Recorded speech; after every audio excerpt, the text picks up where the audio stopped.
All right, our man Drew, welcome to the show. How are you doing tonight? Doing good, doing good. How are you? Man, we are blessed. I mean, we got like legendary status. Flying over walls. We're gonna get into it here in a little bit, but and then your beard game is on point. This is this Preach. is this is solid. So, but before we get into your story, before we talk Houston baseball, man, we gotta get a little icebreakers out there, find out a little bit what's going on with you right now. Right now, what's your favorite song? What are you vibing with? Um, Probably a lot of Tate Verdes right now. He's kind of just like a kind of rap, but more pop too, just slow, good vibes. And then I really like Lil Baby and Young Boy. So those two. I'm not big on the country music, but a lot of my teammates are here, so they've been putting me on recently. Man, don't worry. We're not big on the country music, and 9 out of 10 cats that come on here say Morgan Wallen, and me and Daniel just shake our head. Yeah, none of that. None of that. None of that. All right, this is always a good I got question. a I got a hot take. Morgan Wallen is overrated. Well, let me tell you something. Since we got Drew of all people on here, uh, Jock, Joe Barrett's dad, he said, "Hey, when we come to Ole Miss, when they play Ole Miss, Morgan Wallen's going to be playing at Vaught Hemingway." And Yeah. if you have a connection to get us like 20 tickets. And I said, bro, I have connections in sports. I don't have connections to Morgan Wallen, bro. Like, and 20 tickets, like Mm. maybe a pair. I don't think anybody's got connections like that. No, I think Jock gave me way too much credit. So no, but Daniel, apparently the LSU boys want to go see Morgan Wallen, so I can't knock him too hard because that's mine and Drew's crew. So Hey, I mean, if they got all night to listen to 600 songs from that new album, then more power to them. But not this dude. Can't do it. all right. So what's your favorite baseball movie all time? Uh, Probably 61 again. All right. Hey, Daniel, we're getting First a different first answer. time. Yeah, no, we got the natural last episode. We're getting a different answer That's a every good time. one too. Yeah. All right. Who was your favorite athlete growing up? LeBron James, hands down. Look Oh, at oh, Wow, we are oh. old. We are old as dirt, And man. but he called him the GOAT too. And look up. Drew, let me tell you something. We started this show before we started interviewing athletes. We actually just messed around and started during COVID talking about the last dance because MJ was everything to us. So, like, when it comes to us, LeBron just doesn't touch Jordan. So, we're a different era. We're just a different generation. Nah, that's cool. And I got Jordan too. I'm not delusional, but and if you got Jordan one, you gotta have LeBron two, or I just can't listen to you. You're just a hater then. Where does Kobe fall in all that? See, like now, if you really want to dive into it, NBA and like basketball is my favorite sport. Like I watch all the games on TNT. Got the illegal streaming site to watch them when they're not on the big channels. Like, so I everybody Kobe's great and he's an all time legend. But like, I don't even know if Kobe's like top five, maybe top 10. Oh Oh, Lord. Oh, oh. oh It's a good Lord. thing Randy isn't here. Randy would have got off the show. Well, here's my thing. If you want to talk about just pure talent and skill basketball player, then yeah, Kobe Bryant's up there. But when you talk about the GOATs and the top tens, you also got to have the skill and everything, but also the legacy. And Kobe has 5 rings, but 3 of them he wasn't even the best player on. So how are you going to be the third best player and not even be the best player on your team for 3 of championships? That's my thing. I mean, he's not wrong, Well, Daniel, but I'm gonna really test the water here. I'm scared to ask this question if he feels that way about Kobe. who was the best player on his teams then? Shaq. Shaquille O'Neal, he won three Okay, finals all right, MVP and three I got MVP. you. And that dude is a different animal. There's never going to be a Shaq again, ever, But that's his point. ever. That's once in a lifetime player. Like I can't But help it that that you got well, my matched point up is, with him. how are you going to be the third greatest basketball player ever in the world? And then for 3 of your championships, you weren't the best player. Now, if I had to say the best 3 players of like ever are LeBron, MJ, Kobe. But when you're talking about the GOATs and that, you got to have good legacy and you got to have 5 finals. You got to be the finals MVP every year when if you're talking about being a best basketball player. Well, Daniel, I'm gonna step off in one. This episode is supposed to be about baseball, but I gotta know now. I gotta know how you feel about my favorite basketball player, because if he's hard on Kobe, how do you feel about Russell Westbrook? I mean, nah, he's a legend, and he's up there because he's got MVP triple. I mean, he averaged 4 years of a triple double, and that's only been done one other time by Oscar Robinson. So you could say it's easy to do that, but then why is anybody else? So he's up there, but he ain't like in the top 15 or Yeah, anything. no, I didn't say he's top 15. He's I a was just top five curious. point guard of all time, probably top 5 point guard. He, But he passes now, Daniel. We can move on now. We're good. I thought he might slander us. So, nah, respect. He so didn't like him on the Lakers, but he's a legend. I didn't either. He's doing his thing. Hey, he came lived down the way from Memphis anyway, went and watched him a week and a half ago, and he put up the best game he's had in probably a season and a half. Dropped 38 in Memphis. Was And that role for him and for the Clippers is a way better role than the Lakers. The Lakers, it was just bad. Him and LeBron don't mix well together. They're both ball dominant and run through the offense. Didn't go well, but wish him nothing but the best. I mean, I felt like he got hated on really hard by the media and everything for just trying his hardest and being a good, like a legend. So happy that he's over there doing good. The roller coaster that Jim has been on over the past 2 years with Russell Westbrook. 2 years, four, because we've I got the mean, Rockets, the Wizards, the Lakers, the Clippers. But really, the last 2 years have been, oh, we'll see how this goes. Oh, this isn't working out so well. Oh, Russ is actually doing okay. Oh, everybody's hurt. It's just Russ playing. Oh, Russ is not doing so good. Oh, now he's a Clipper. Now he's the greatest on earth. Hey, I man. mean, Hey, that's what happens when you're not a team guy. You follow one guy. Hey, same way with LeBron. When he was in Miami, Cleveland, I'm a LeBron fan. So now I'm a Lakers fan. So me and Drew are on the same page. Well, last one I got for you, and then we'll let you get into your story. Speaking of being a fan, you're not in Louisiana anymore, and I'm wearing my Hot Rods Creole shirt. That's my guy. I've been putting it on everything this past week that we've eaten. And so I got to know, man, are you still getting any of that Cajun food, or do you still eat it up like as if you were back in Louisiana, or you got a fiend for it right now? Yeah, I haven't had some good Cajun food in a while. And I miss it. I still hit up Cane's. We got a Cane's here in Houston, so I still got that, but that's just fast food. But that's the only Louisiana kind of food I'm having right now. But miss it. But I went up to Baton Rouge a couple times during the fall when we had fall break, and then Thanksgiving break, see the boys and everything. And I got some food when I was there and had a good time seeing Beloso and Gavin and Jordan Thompson and Cruz and Jobert and those guys when I was there.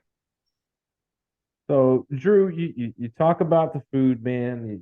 It's like home cooking when you get a chance to go see your boys. But I got to ask, man, you spent time at LSU. Now you're at Houston. You got your dad over in Oxford. Like, where is home? Like, where are you from originally? Oh, Oxford. I was born in Lake Charles, Louisiana, when my dad was the coach at McNeese.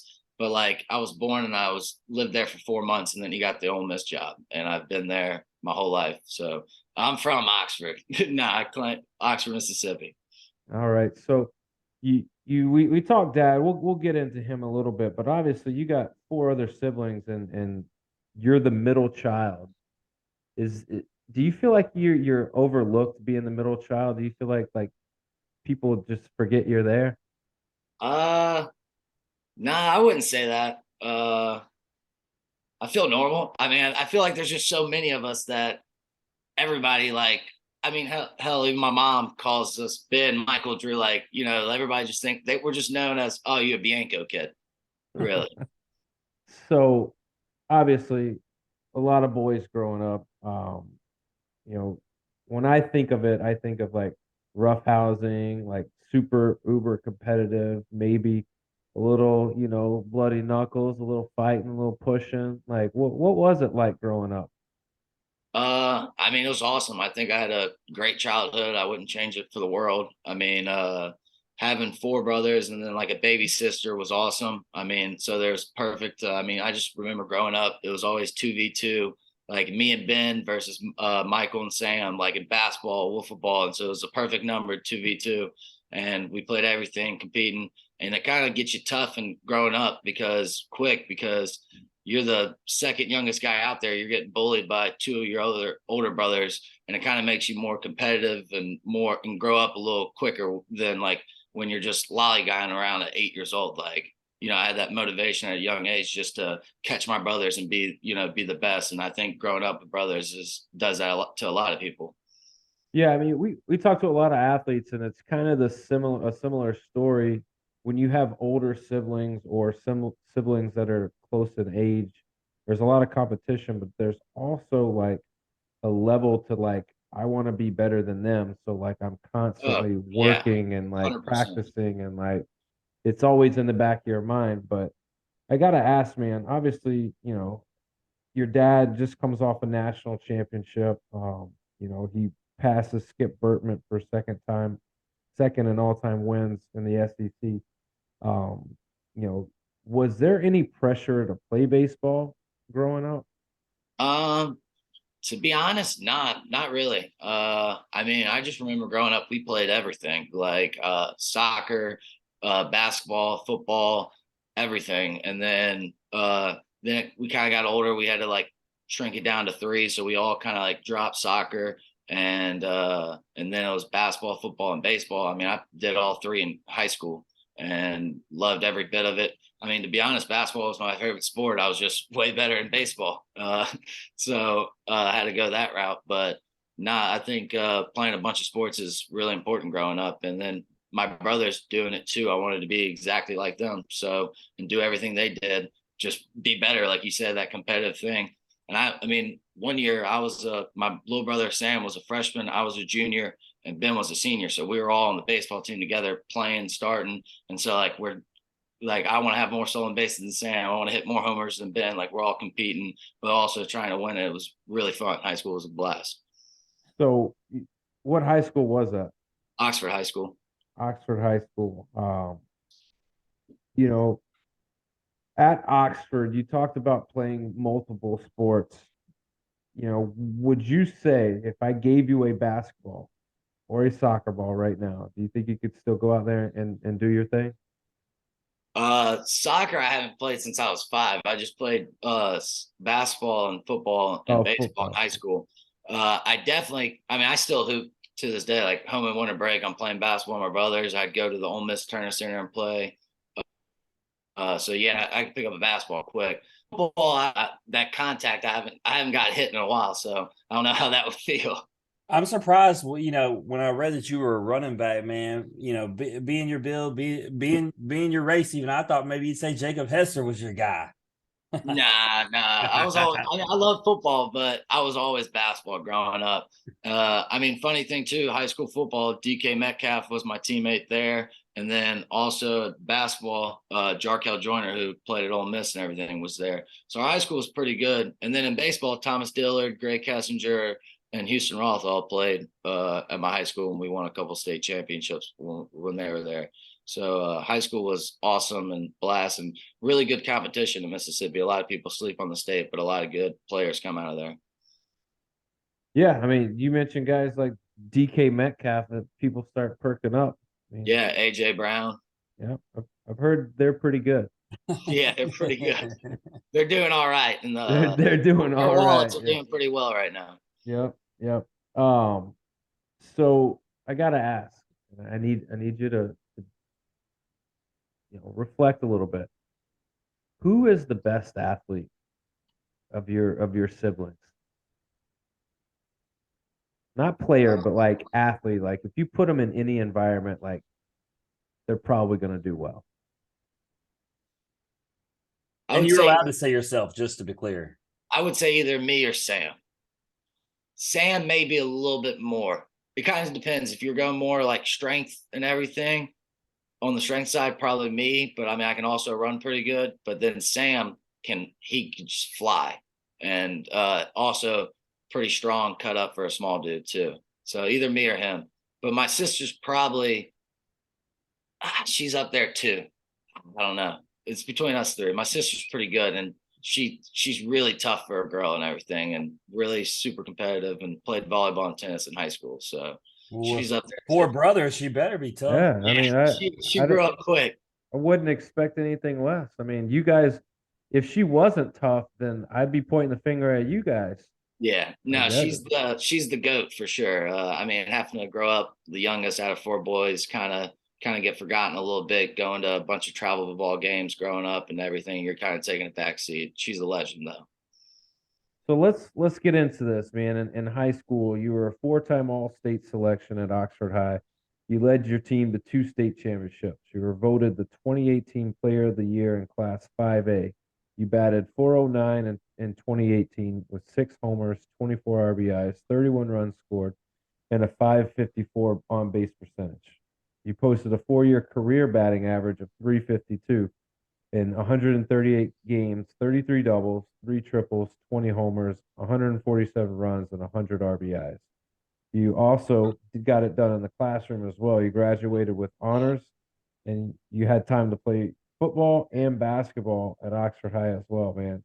All of this success, when you hear the accolades and the accomplishment, when you think back on it, what was your favorite season just out of all three of the sports? But then we'll narrow it down to what your favorite sport in baseball. So what's the favorite season in all the sports?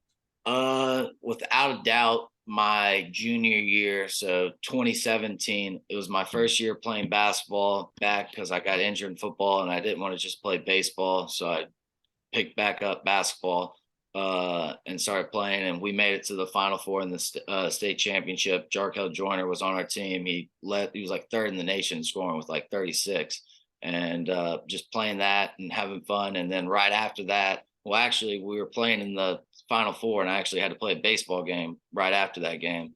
But then that year, we had a good basketball team and had a good year. It was super fun. And then right during that, right after that was baseball season. And my little brother Sam, was his first year in high school. He started at second base. And then my junior year, I played short. And then my brother Ben played first. And so we were all in the infield and everything. And we lost in the state championship. Sadly, Hayden Dunhurst's team beat us in game 3. But that year was by far the funnest, just being with them. Yeah, Jim has more stake in this game, but he wanted me to talk to you a little bit about guys like Cade Smith, Cameron James, Blaze Jordan, and Dylan Hill. Obviously, you ran in high school. You ran up against their team, DeSoto Central. Um, did you know how good of a team they were, or you were just kind of focused on one game at a time, and whoever you played, you played? No, knew they were a really good team. I mean, my first 3 years in high school, we were in 5A. We won, one at my freshman year, one at my sophomore year. Tried a three-peat, lost to Hayden Dunhurst, and then we got bumped up to 6A, which is the highest. And we knew DeSoto Central has been a powerhouse there. I mean, I remember my freshman year, we went 35-1, and they had at DeSoto Central, it was like Dallas Wolfolk, Austin Riley, all were all there, and like we Deacon never played James, each yeah. other. Yeah, they won the 6A, we won the 5A, and we never played each other, but everybody wanted to see that game. And so they've always been a powerhouse. And then we didn't play them until North half, the semifinals, my senior year when we got bumped up to 6A. And that's when they had all those guys you just named. And no, we knew they were really good. I mean, hell, they were the higher seed, so we had to play at their place to open up. And not really good, but super young. And we were a team that's been to the state championship 3 years in a row, so we weren't scared of them or anything. But and we lost 2 one-run games. But yeah, they were Well, really, really and good. I'll tell you, I was misinformed, Drew. I actually got excited. I was gonna mess with you a little bit because Dylan Hale, we had him on here. He was our JUCO Bandit episode, and I was told that he had robbed you at the wall. And so I texted him and I said, "Did you rob Drew at Oxford?" He goes, "No," and he gave me your teammate that he robbed. He said, "Drew hit no doubters over my head." Anyway, and so I was misinformed. I was ready to come mess with you. He said, "No, he hit one in each game, and they were no doubters." Yeah, but I do remember the guy robbing the ball, and it was a big time play. Like, I mean, saved the game for them. But I did hit 2 homers, and yeah, they were pretty far over there. No doubters. So when you look back at high school and all, the three sports that you played, do you feel like it took away from you being any better at one sport or the other, or do you think that playing three sports is what made you the best athlete that you are today? Yeah, three sports made me the athlete that I am today. If I would have just focused on baseball, I don't think I'd be near as good as a baseball player than I am doing that. I mean, one, I think my body and everything just got pretty mature playing football and lifting heavy weights at like starting high school. Then, we didn't really lift that heavy in baseball, but football, we were going after at 6 a.m. workouts and stuff like that. And then the conditioning in basketball, and also like, I mean, basketball is one of the best workouts you can do. You're burning a lot of calories going back and forth. And then also you're doing quick jumps, cutting and all that, quick on your feet, all that. And then, yeah, it just gives you that toughness and, that sixth tool that people don't like talk about, but, can't really compare. And I mean, you see it all the time, high school players that play football and everything. And you can tell the players that play different sports out on the baseball field. You think playing multiple sports allows you to be really good at jumping over the outfield wall to catch balls? I don't know if that helped, but maybe the football toughness of just like not really caring, like knowing that you're not being afraid of the wall. I think that's what turns like a good outfielder into a great outfielder is, just going for everything, like not being scared to make a mistake or run into a wall or whatever. Tell me about academics though. Was was academics like strongly pushed at home? Like you had to Oh, do your homework, you had to be on top of your game, or was it like, oh, you made a B. That's oh, okay. nah. My dad doesn't. I mean, my mom or my dad very strict. I mean, it was all A's or B's, no slacking, and like they got power school, so they're pulling it up like every night. Like, oh, why did you not do this assignment? Blah blah blah. Like, oh, you're grounded because they were really really strict on it. They let me get by with a lot more than my brothers, just because I'm just not as smart as them. But and it gave my brothers were pissed about that, but nah, they were super strict. Daniel, you knew the answer to that question because Yeah, we've rescheduled three different Ole Miss episodes because of study hall handed down by your dad. So we know academics matters. yeah. Mike doesn't play with the school. He doesn't. But the first one that ever happened was Nikhazy, and he was like, "Hey guys, I gotta move the episode up. I got study hall," and we're like, "What?" Anyways, like Coach said, I got to. Well, and he was just like he's been in our shoes. He was a player, gets it, and so like you can't bull crap him and give him like those lame excuses. Like he's like, nah, you just didn't go to class or you just didn't turn this assignment in. Like that's what called and like on top knows what he's can't bull crap him. No, you're not gonna bullshit a bullshitter, man. Like you're Nah, just not. So, all right. So academics on point. You got three different sports that you're doing. You're excelling in all three. At what point you do college start reaching? Well, let me backtrack.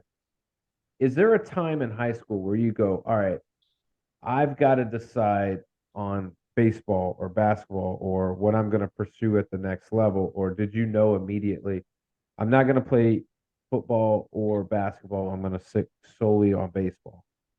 Uh, I mean, I think growing up, I always knew I wanted to play college baseball. I mean, basketball was my favorite sport to play, but like just with my dad being who he is and growing around seeing college baseball, like my dream was never to play in the big leagues or doing that. Like a lot of people's, mine was just go play somewhere in the SEC. I thought the SEC college baseball was the coolest experience like ever. Like just seeing it up close and the like the fellowship in the locker room, the like everything, like just playing for a university, like it just, and especially growing up, going to see other SEC like environments, like 10,000 people at South Carolina early in the 2000 like tens when Ole Miss went there and I went there, like LSU at Alex Box, like just seeing that, it was like Disney World to me. So I always wanted to do that, and I started getting recruited pretty heavily my freshman year of high school, and that's by LSU and some other schools, and getting calls and people wanted me to take visits. So that's when I kind of knew, like, all right, I can play baseball at a high level. I'm just playing these for fun, but I'm still gonna go hard at them. But like, I just want to play these to have fun. Baseball is what I'm doing. So obviously you mentioned LSU, and we'll get into that in a second, but were there any other schools where you were like strongly like leaning like it was a really tough decision to choose one or the other? Nah, not really. I just committed so young that like I mean I committed my freshman, I think, yeah, my fresh right after my freshman year of high school. And it was going in like halfway through, like it was actually the sophomore year in the during baseball season. Uh I had a really good freshman summer in the Whirlwood Bat and started getting some phone calls from like Indiana, LSU, other schools like that. And LSU started talking to me, and I was really excited about that just because, you know, that's where my dad went and everything. But like it wasn't anything serious. And then played like we played in a Whirlwood Bat like top 25 high school showdown in like March, perfect game. And Andy Canizero came down and watched me play again. And I had like a really, really good game. And got on the phone and was like, hey, we want you to take a visit immediately. And so took a visit the next week with just my mom because they're also playing games. Like they're in the middle of the SEC schedule. So my dad can't come. So it's just me and my mom. And my dad was like, hey, if they offer you, don't commit on spot. I want to know what it is, stuff like that. And Maneri was great. He called my dad after, basically gave him a whole nother recruiting talk to my dad. The visit went great. And I just remember sitting there and like 12,000 people around at Alex Box. They were playing Mississippi State and they did the call in Baton Rouge. And I was like, this is the coolest thing ever. And fell in love. And I knew I wanted to commit. And like a week later, my dad was like, no, you're going to wait. I want you to think about it. That, you know, you can get other schools coming, blah, blah. I want you to see everything, see your options, just like a good dad should do. But I already had my mind made up. And then like I went down and told my dad like a week later, like, hey, no other place. This is where I want to go. I was gonna ask why LSU, but it seems like that's pretty clear. So I'll ask this question, and I'm sure I hate to ask it because I'm sure you've answered it 1,000 times. But was there ever an option of playing with your dad? No, not for any of my siblings. And well, to be honest, too, like just growing up, I never dreamed of playing for Ole Miss. Like I think they just put it in our head at a young age that they wanted us to go out and do something else. I mean, like I said earlier, you know, we were just known as one of the Bianco kids. You know what I'm saying? The coach's son. I think they wanted us to get away. You know, Oxford's great, but it's a small town. But they kind of wanted us to get out. And college is where you know grow up and find yourself. So even if like we didn't play college sports, they didn't want us to go to Ole Miss. Really, they wanted us to maybe go somewhere else. And so yeah, never really thought about playing for my dad. I mean, I guess I've thought about it, but that was never the dream. And I just wanted to play somewhere in the SEC. And then when LSU offered it to me, it kind of made it easy with my dad playing there, my mom growing up there, and everything. I had family there. Why not? You know, that's LSU. Yeah, and I mean, with you choosing there, one of the questions we usually ask right off the top is, "What are the emotions like? Are you nervous or excited?" But it seems like for you, man, you probably were just super excited to go down to Baton Rouge as soon as you got there. Oh yeah, super excited. I mean, one to be, you know, be playing at the one of the greatest, if not the greatest program in college baseball.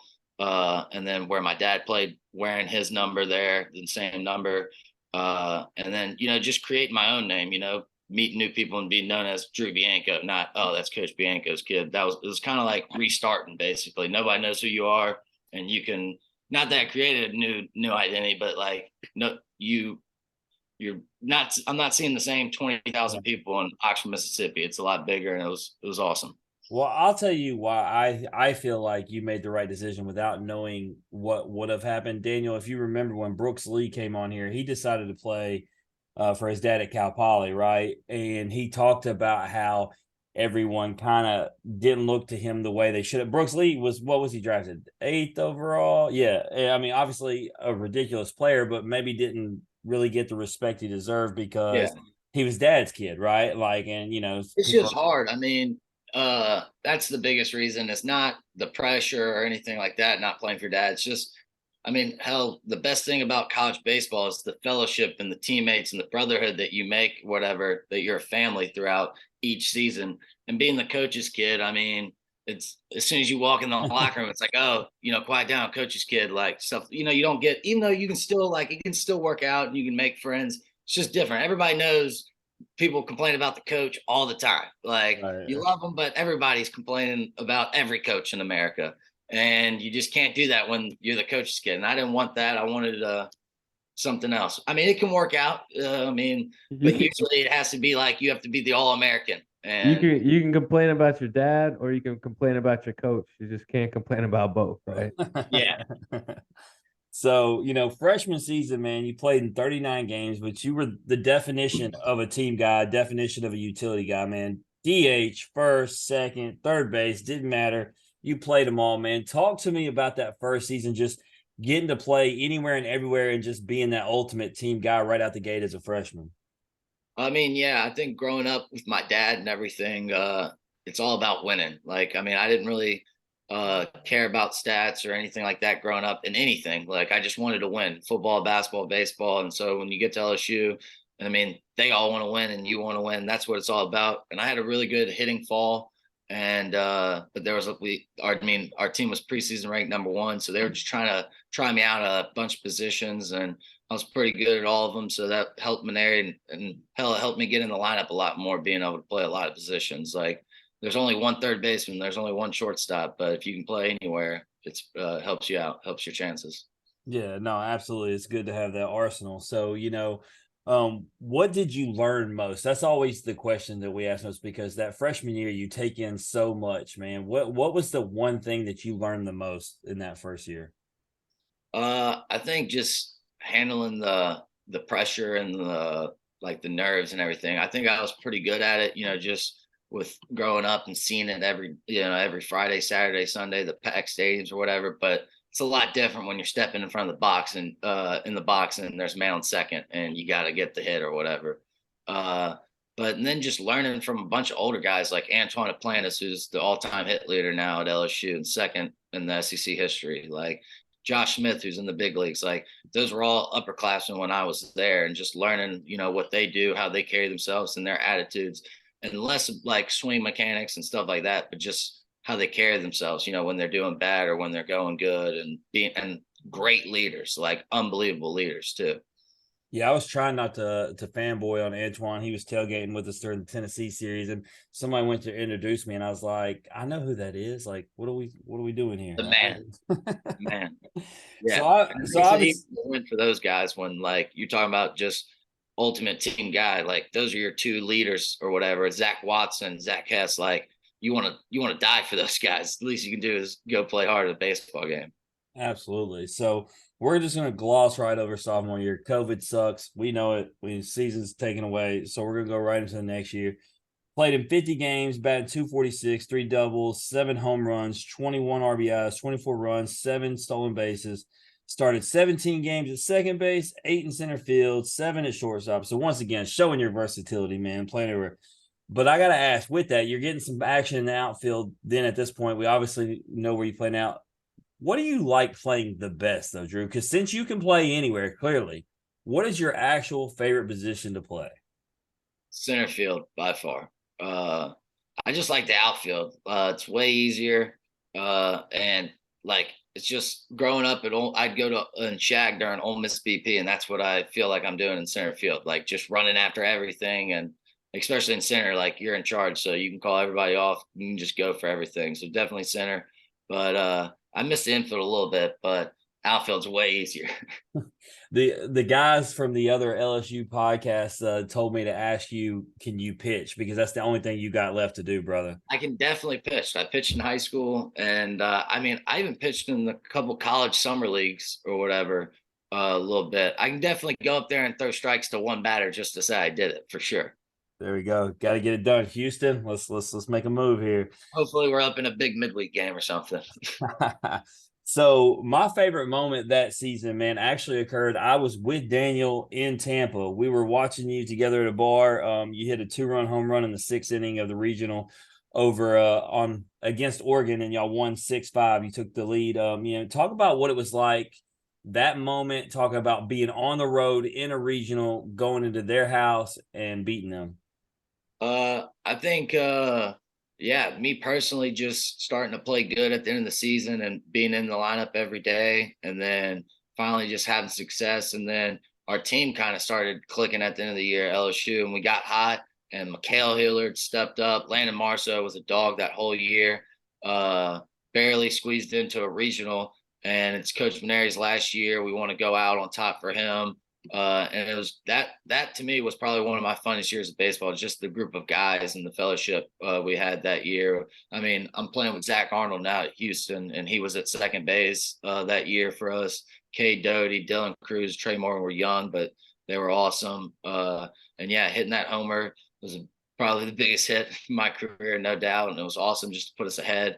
And then Landon Marceau coming in and closing that game out, huge. Is there something to, I think about the parallels, to the Ole Miss team that your dad coached last year, and you talk about barely making it in. And we've had a lot of those guys on talking about they felt like they were playing with house money because they didn't even really have these super expectations. So with y'all going into Oregon, was it the same kind of thing? Like you were happy to be there, so man, we're just gonna play loose, we're gonna play free, and as opposed to being the favorite and all the expectations and pressures on you. I mean, maybe a little bit, but I wouldn't say that. I think it's more of just like, yo, it's everybody's 0-0 now. Who cares? Like, it doesn't matter if you won 50 games or if you won like 10 and won your conference tournament. Everybody's 0-0. So all you got to do is win one game at a time. And that's like kind of what we did. We're like, we lose the first one, gut wrenching to Gonzaga, and that one was bad. They had that like really good pitcher, and Landon pitched his butt off. We lost 2-1. And so Twitter was bad that night and everything. But then I think we all just came together and was just like, yo, we got nothing to lose. And we just got to win one game, and then we'll worry about the next. Then we'll win the next one, and then we'll win the next one, and then that's what we did. And you won. You look up, you won four straight games, and that's all the postseason is. And that's, I think Ole Miss did the same thing. That you get in, it's back to 0-0. Everybody's neutral now, and you just got to take it one game at a time. It's a lot easier to think, oh, all we got to do is win this game, not win 30 in a row or whatever. Yeah, absolutely. So obviously, things don't go well in supers in Knoxville, but we're not going to touch on the games themselves. But you mentioned Paul. What did he mean to you, man? You talked about that being the final season. Obviously, he's the guy that brings you in. You play for him those years. Just talk about what he meant to you. I mean, he means a lot. He was my college coach for 3 years, and to be honest, he was the guy that recruited me and gave me a chance. I think with my dad being who he was, a lot of coaches were kind of, not they a lot of people probably thought, oh, they're all going to play for their dad, or oh, we don't want to recruit him and mess this up and make bad blood. It's an awkward situation for other coaches to be recruiting somebody they're playing against every day.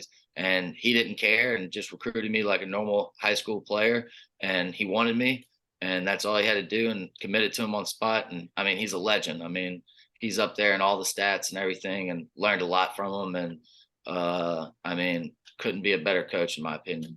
Yeah, no doubt. He's the man. And so, obviously Jay comes in going into last season. Obviously, definitely some change, got to feel a little different, but nonetheless, got to take care of business. Once again, you're all over the place. I actually don't have the stats and data that, and I watched so many games and I was there for so many. I can verify you were everywhere again, wherever you were needed. One of my favorite parts, though, man, last year, obviously Beloso was hurt, but man, watching you and Cade's leadership, guys who had been in the program. Was that something that you just developed and learned from being a part of that program? Or is that another one of those things when you talk about your brothers and you talk about your dad and everything that you had growing up, that was just instilled in you to be a leader of a team? I think it's a mixture of all that stuff. Yeah, my dad, my brothers, learning from the older guys like Antoine and Josh Smith, all those guys, and then just knowing that, like, hey, I'm a senior. This is, I might not be playing every day, but I want to win just as much as all this. And, the guys respect me. And yeah, I think that's just pulling for your team to win, being a good teammate. I feel like that's something everybody should do. But definitely me and Beloso, too, we pride ourselves on being, the energy guys. And it was a lot of fun. I mean, nobody's miserable when you're winning. Yeah, no doubt. But I think you guys, if I'm watching on TV, it always pan to you guys, and you're the guys that are firing everybody up. You're obviously the boombox. Y'all are the guys. I love it. You're hyping everybody up, and it's just a lot. It's just a lot of fun watching you guys lead. I mean, so I'm not going to get into how the season ended. I was there. I think Hattiesburg is a dumpster. I don't even want to talk Nah. about it. So I'm No going to disrespect to Southern Miss. Nah. so I'm just gonna go with this, man. I want to, as the son of a former LSU player and a guy who earned his degree, and as you said, you got to play that SEC ball, wrap it up, put a bow on it. Just your experience at LSU and being able to do all the things you did there. I mean, wouldn't change it at all. I mean, you could offer me a lot of money. I don't think I would do it. Just the memories, the friends. I mean, I got friends and that are brothers to me now that if I ever get married will be in my wedding and stuff like that. And I'm in like I just got a wedding invitation from Matthew Beck at Beloso. I'm gonna be in his wedding. Like, I mean, these are just people you're gonna have for a long time, more than baseball. And then the baseball part was awesome. I mean, it lived up to everything that I thought it would be, and love LSU. It's another home to me. Don't regret anything. Had a great time, and I mean, I love everybody that was a part of that journey with me. Yeah, no doubt. So now you're in Houston, man. So tell me, how does Houston become the landing spot? Well, last year I didn't have the senior year that I really wanted. I tore my rotator cuff playing summer ball and had surgery and missed the whole fall, and then just never really could get back feeling good. Injured it again, in and out, of just being healthy and stuff, and just trying to play just any way I could help the team, and wasn't hitting great. And so I just didn't want to end my career like that. I knew I was better, and decided Houston.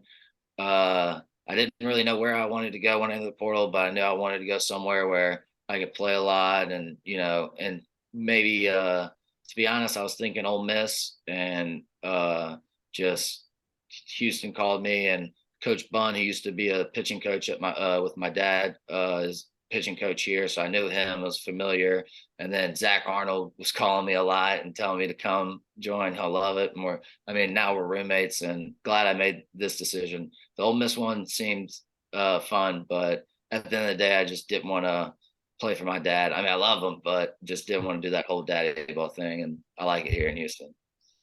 Well, in Houston, the old saying, Houston, you have a problem. Well, for others, you're given problems. You are flying in up above the wall. You're flying up over the wall. You've made Sports Center multiple times.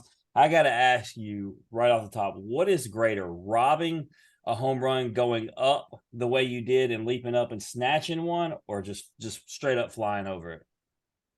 Flying over the wall for sure. I mean, because I'm never going to do that again. You got to have a small wall. Not a lot of fields have that. And that's never happening again. I mean, when I robbed the first one, the first weekend, I thought that was the greatest play I'll ever make. And then I did that one the next week. And both were great, but definitely. Yeah, no doubt. I mean, there's the clip right there. That's hit well, and that is going to be, oh my goodness, Bianco. That announcer. Did he make the catch? He did. That is a Sports Center play, my friend. Speaking of robbery, how do you feel that it came number 2?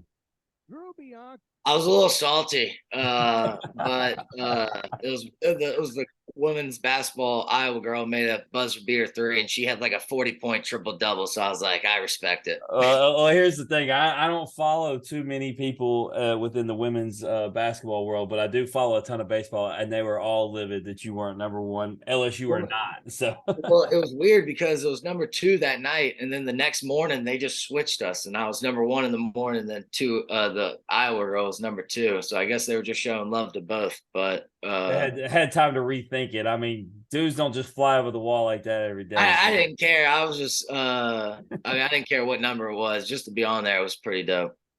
Yeah, no doubt. So, getting into Houston, man, back-to-back series wins over, first of all, top 10 program at ECU and then Wichita State. So, man, what's the pulse of the team right now? I mean, y'all got to be feeling good. Yeah, we're feeling good. I mean, I think we just got off to a really bad start. We weren't playing bad. It was just it's kind of a mixture of we'd hit good and not pitch good, and then hit good and not pitch good, and then just really we just needed to play better baseball. It wasn't like we were playing good baseball and losing. We were playing really bad baseball. So once we started playing good baseball, we kind of got going. And I think now we're like 12 of our last 16. And then, yeah, beat ECU. I think that was big. Opened up with them at conference and kind of just showed that when we beat them Friday night that, hey, we can play with anybody when we play good. And that's all you kind of need in baseball is a little confidence. And then I mean, we beat them 2 out of 3. Felt like we should have swept them, let the Saturday game go, but all 3 close games, great games, and I think that got us a lot of confidence going forward. Yeah, if you can beat ECU, like you said, you can play with anybody. Obviously, they're worthy of their ranking, and so man, that was huge. And then, like I said, you continued on Wichita State. So, do you feel like this is you said y'all weren't playing great baseball. Obviously, it's a turnaround. Do you feel like y'all now got your right foot going forward? And if so, I mean, do we feel like postseason run is on deck here, Drew? Yeah, I mean, yeah, that's the goal at the beginning of the season. It's still the goal. Everything, we want is still right out there. And yeah, I think we're playing really good ball. And I think, kind of with a lot of teams, we dealt with some adversity with some injuries. We had our Saturday night go, have Tommy John, 2 of our main pieces of the bullpen, Tommy John. And so, we are down. It's trying to find the pitching, who's working, who's, finding all that. And that takes a while to, figure out who those guys are. And I think we're starting to find those guys. Everybody's finding their role. And, we're starting to play really good baseball and at the right time. Hopefully we can keep it going. And you never know. I mean, we're first place in the conference right now. We won the conference tournament. Never know what can happen. Host a regional, put us, you just got to get in. Like I said earlier, 0-0 once you get in. Absolutely. Well, I'll end on this. You see that flag behind Daniel. It says Memphis, and that's in 2 weeks. All right. So, take it easy on the Memphis boys, okay? It's nice to know that you guys are just now starting to play really good baseball when my team's on deck. I mean, I'm excited to go there. My family is going to it's only an hour away from Oxford, so they're going to drive down and see me play. My brothers and my mom and sisters, so that'll be cool. And actually, I went to high school with 2, Carson Sinet and Chase Kessinger that are all Memphis. So excited to see them too, and it'll be a fun weekend. redid the field, man. That's pretty nice. Yeah, I Pretty haven't nice. seen it yet. So I saw a couple of highlights when Ole Miss played there a week ago, but Yeah, Memphis got Daniel. Speaking of, Memphis travels to Oxford tomorrow. yeah, they got Ole Miss tomorrow. Mm. Rebs need that one. So do the Tigers, man. Nah, sorry. Can't hop on that one. They can get more later. Rebs need everyone. All right. So, Drew, man, that brings us really to where we're at currently, man. It looks like you guys are finding a really good time to hit a good stride. You got a lot of the season left to really continue the momentum moving forward. Like you said, man, you just got to get in, whether that's winning the conference or winning the tournament, whatever it takes, man. You get in, you got a chance, man. No doubt. So we'll let you off the hot seat, but we're gonna play a game before you bounce if you're all right with that. Let's do it. All right, it's called this or that. You are going to join a collection of about 200 people who have all played this game, and they've all received various questions that give you one option or the other. All you got to do is pick one. That's it. Just be decisive. 50-50. I like it. Just go with your heart, man. So, little layup question. Take you back to your basketball days. A little layup question. I think it's a pretty easy one. Would you rather have the ability to teleport? Would you rather be able to use a time machine? Teleport. Yeah, man. Of course. That's the easy one. Like, no regrets. I don't need to go back in time. Nah, time machine. Everybody's, you can go get rich, do all that. Nah, I like my life. I'm living it how I don't need to change anything. If you could teleport out of the apartment to somewhere right now, where are you going? Canes and getting some food. No. Going to. He can go anywhere in the world. I don't think Canes is it, brother. Nah, I teleport back to Oxford and just go see all my brothers, and then I teleport to BR, dap up Gavin and all those guys, and then I just come back home. There you go.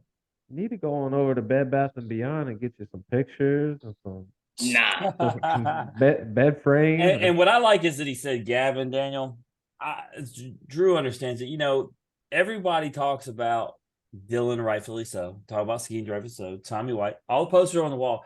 Man, Gavin Dugas is having a year that no one is talking about. Him. And I mean, Gavin's like one of my best friends. I mean, I lived with him for 4 years in Baton Rouge, and great, like literally the greatest guy you'll ever meet in your life. Like, calls his parents 3 times a day, loves you, like he'll do anything for you. I wake up, he's cooking me breakfast, like just unbelievable nice guy, even when things aren't going well. Unbelievable dude.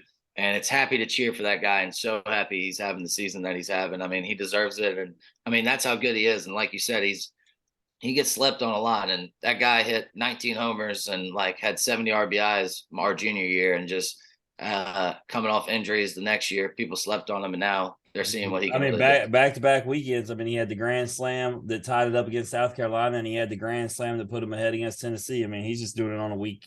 I mean, yeah, if Dylan Cruz wasn't batting 530 and being the best player ever to play college baseball, Gavin Dugas would be leading that team right now. And I mean, unbelievable season for both of those guys. I mean, hell, all of those guys are having great years. Beloso's batting like 400. Their lineup is scary. So, Drew, getting back to the game a little bit here. If your only mode of transportation was a giraffe or a donkey, which one would you choose?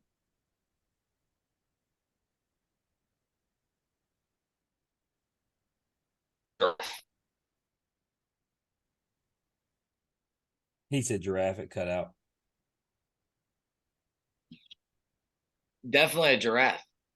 Definitely a giraffe. Yeah, that's the sexy pick. That's what I tell everybody. I mean, yeah, and I was just trying to think of maybe there's some. It was definitely the sexy pick, but then I was thinking, what are the benefits of a donkey that a giraffe can't do? And I can't think of one besides maybe squeeze into a smaller spot. It's a very odd question that we stole from the Savannah Bananas. It's definitely one that gets you thinking. Like, I feel like a giraffe can walk longer, almost. But I feel like donkeys are made to like move, like cool stuff. And giraffes are way stronger. Way stronger. There you go. Those things could literally stomp on you and kill you. And we know he can leap up there and get on it. I mean, we've seen his leaping ability, Daniel. It's no problem. Saddle up. Oh, well, I'm thinking if it's my pet, I like it. Yeah, we're gonna be friends. It'd be dope. It'd be a good, cool thing. You guys will be boys. You and your giraffe, Gerald the giraffe, just rolling through Houston. I mean, you could probably move through that Houston traffic way faster on a giraffe than you could. Way faster. Oh God, traffic here stinks. So, would you rather be trapped in a romantic comedy with your enemies or a horror movie with your friends? Rom-com with your enemies or horror movie with your best friend? That one's tough. Ooh. Are you a rom-com kind of guy? I guess I got to go with The Boys and the horror movie, but I do not like scary movies at all. Like, I've only seen like one in my life. Don't mess with them at all. I mean, I feel like, but at least I'm with The Boys. Yeah, I mean, I feel like if you're gonna be scared or you're gonna die, like you might as well be doing. But like in the rom-com, is the girl like I have a crush on and I'm trying to get in the rom-com is like Beyonce or like somebody worth? Drew, I just got a question for you. If a girl, we had a recent softball star come on here. I'm not gonna name her, but she said that her go-to movie was The Conjuring. Is that a major red flag for you? Major. And we're not going to be on the same vibe. Like, I'm never watching a scary movie. You cannot talk me into. I don't want to have nightmares for the next 3 weeks. I'm good. For sure, man. That's it. It threw us off too, because that was definitely not anywhere near the level that I was thinking she was going to answer. I just don't see why you would do something that scares you or like. I watch movies for enjoyment. So, her boyfriend does play baseball for Mississippi State. I messaged him right after. I said, "Man, how do you sleep at night?" Bro, not good. Not good, probably. Oh. All right, Drew. If you could pick a concert or a sporting event, now this is a bucket list. This is like the cream of the crop concert or cream of the crop sporting event, which one would you pick? NBA Game 7, LeBron, Lakers, and Bucks this year. Lakers and Bucks this year. Man, Oh Lord. he's speaking into existence. How you got to admire. He knew exactly, and he wants it this year even. Get that 5th ring. I mean, what? I think the Lakers are coming out of the West, and I think it's either going to be the Bucks or the Sixers coming out of the East. You know the problem with his pick, Daniel. That means he's saying your team's losing in the first round. Who's his team? Yeah. You see the Memphis behind the Grizzlies. Oh, the Grizzlies. Yeah, sorry, buddy. That will be done in 6. Listen here. I will admit though, that will be the toughest series. You know, it will be the toughest one probably. I was getting ready to put together a text message to Jim saying, Drew is a really good guest. I really would love to have him back. And, hey, I love the Grizzlies. I've been to plenty of Grizzlies games. I love Jaw. I love what they're doing. I love what they're building. But I'm sorry, they're running into LeGoat and AD. It's over.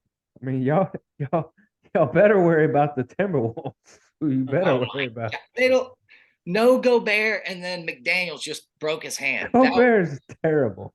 Oh my! You better worry about if Kyle you think Anderson. we're worried about the Timberwolves, we're not. Mike Conley. No, if we're gonna get real, we're not gonna dissect too much. My biggest fear for you though, Drew, is honestly AD staying healthy through the playoffs. That would be. No, I'm being dead serious. When does he not get hurt? You're buying into the media stuff right now. I watched the Lakers for 2 years. Drew, don't forget. AD, he gets hurt. Go look at how many games he's played in the last 3 years. He's played more games than Kevin Durant. Nobody's worried about his injury thing. He's played more games than Kawhi. Nobody's saying anything about him. Everybody is liable for injury. I don't care if you played every game this year. Anybody can get hurt. They're healthy right now. It's over. Hey, since you brought up Durant, we got a basketball. I know I'm steering us off, Daniel, off the game. But let me ask you a question. Are the Clippers not dumb for winning their last game and assuring themselves of playing the Suns as opposed to losing and playing the Kings in the first round? That's just I respect the Clippers for doing that. That would have just been stupid. But I mean, the Kings have no playoff experience at all. No, if the Clippers would, but here's the thing, they couldn't purposely lose it because it decided if the T-Wolves and Pelicans game was going on at the same time. And if they would have lost and the T-Wolves win, which they did, then the Pelicans would have been the 5th seed and they would have had to play the Lakers in the play-in game. Gotcha. And then you don't know what can happen. You just got in that. You play to win and get that 5th seed. If you play the Suns, you're gonna have to beat them eventually. So who cares? Play them early. Let's go. If you think you're gonna win the championship, you can't be scared of people. Yeah, you play to win the game. Yeah. If you're scared, Daniel, your team's going home. The Suns, you're not winning it. Daniel, your team's going home in the first round is what I just learned. So I ain't even worried about it, bro. Hey, but they'll be back. They'll come 2nd or 3rd in the West again next year, and they can make a deep playoff run. They're young. Sorry, they're running into LeGoat. It has to be done. The past 2 minutes of this conversation is when I stopped listening to anything that Drew was saying. Nah, you can't do that. I'm kidding, Drew, man. But the next question, and this is actually one of our favorite questions. Would you rather be attacked by a grizzly bear or a tiger? And I guess the premise of the question is if you thought you could survive one of the two, which you're not going to survive neither, which one would you take on? Am I like trapped or like what's the circumstance? Am I just in a field with either one? We'll go field. You're in a field with a stream or you're in the jungle. You're in their element. Let's just put it that way. I mean, I guess a grizzly bear, but like you're dead either way. It really doesn't matter. But maybe a grizzly bear will just like not care for a little bit and you can take off before it gets your scent or something. But I mean, either way, they're both running you down and they're both killing you quick. Yeah, it's not a fun decision. Not a good one. I go with grizzly bear on the sheer fact that tigers can hunt at night and I ain't trying to like do all that at night. I'll Drew, just give up. I've never thrown shade at a guest until 2 weeks ago. You'll remember this last year, Friday night in Starkville when Dylan Cruz hit the go-ahead home run. Brooks Auger was the pitcher, and so he was on here, and he said, "Man, I feel like it would just be so cool to be killed by a tiger." And I said, "You already have been." Dylan Cruz on Friday night, and he said, "Wow." And Daniel's just shaking his head like, "Couldn't believe I did that to a guest. I couldn't help it. It was there." But hey, at least it's Dylan Cruz. He's going to be the #1 pick, so it doesn't look that bad. All right, better uniforms: LSU Golds or the Ole Miss Powder Blues? Ole Miss powder, Yeah. not even close. I'm so glad he answered it honestly. It's I not mean, if even. you're talking It's not, about like tradition and all that, well, then yeah, the LSU Golds are probably one of the most. I'm an historic LSU fan who uniforms. voted it. Ole Miss Yeah. Powder Blues If is the you're best just talking uniform in about baseball. looking at it, what looks better? It's the powder blues, no doubt. yeah, for sure. All right, last question, Drew, before we let you bounce, man. Would you rather betray your best friend or would you rather go to jail for 5 years? Now Jail this for 5 years. I'll do 25. Oh wow. 25 years in jail. Look, man, look, Your best friend? look. Jim is my That is best my best friend. I ain't going to jail. best friend, and between him and jail, I'm sticking the knife And so far in his back, dude. Like it ain't even. And you funny. added years. Daniel's not doing 25 minutes. I'm let alone doing 25 25 years. to life for a good 15 people that I know. Hey, Like well, my shout mom, out to all like, your boys because they got a good all friend. my brothers, my top like friends, 15, without a doubt, not even a question. Nope. I ain't even going in the parking lot, Drew. And I know I'm surviving in jail, so I know I'll be good. Wow, that's bold. Like what? All right, so tell me what's the survival move? Like what's the go-to move? I'm a big criminal guy. I watched all the shows, love all that stuff, and I'm a people guy. I'm gonna find who's top dog in the jail, and then we're friends. Daniel, I think we got to respect his How's it like? enthusiasm. I I'm not feel going it. around beating people up. Right. Like if I got to handle my stuff, I'll handle my stuff. But in jail, it's all about knowing the top guy. And he's on the pickup team in the yard. He's dropping J's, like, you know what I'm I'm saying? helping the team, doing the dirty work, getting the rebounds. I'm not going to be a top G in there, but I'm going to have people protecting me for sure. Just flow kind of in the middle.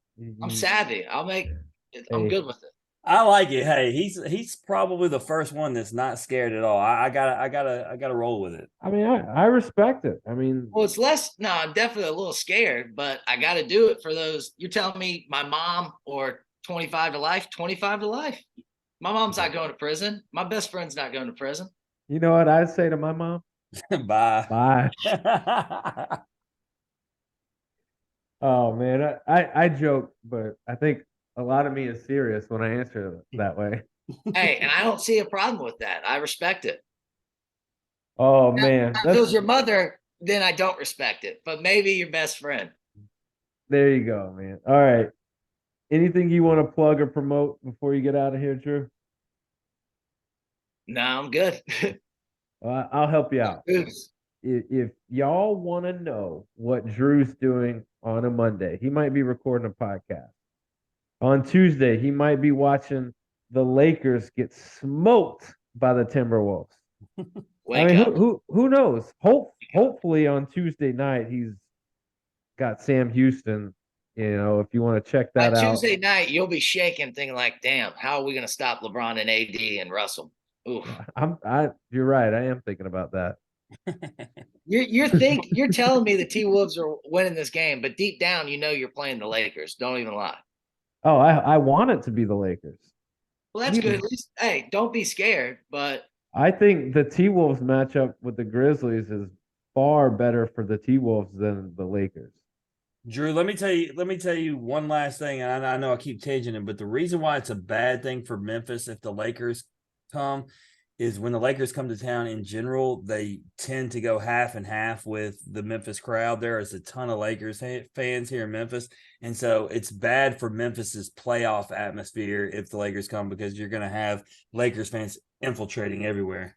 Well, that might be true, but at the end of the day, it just comes down to who has the better players in the NBA every year, and if they stay healthy. And then at the end of the day, if LeBron, AD are both healthy, nobody wants to see them. Not even the Grizzlies. Nobody wants to see one of the greatest players of all time. And then when healthy, AD is probably a top 10 player. Like now, there's other teams that can match that, like the Suns and if the Clippers if they were healthy. I just don't think the Grizzlies have that firepower. But they're a good team. They play hard, and we'll see. They were only the second best team in the league. But no respect. Hey, I get it, man. I get it.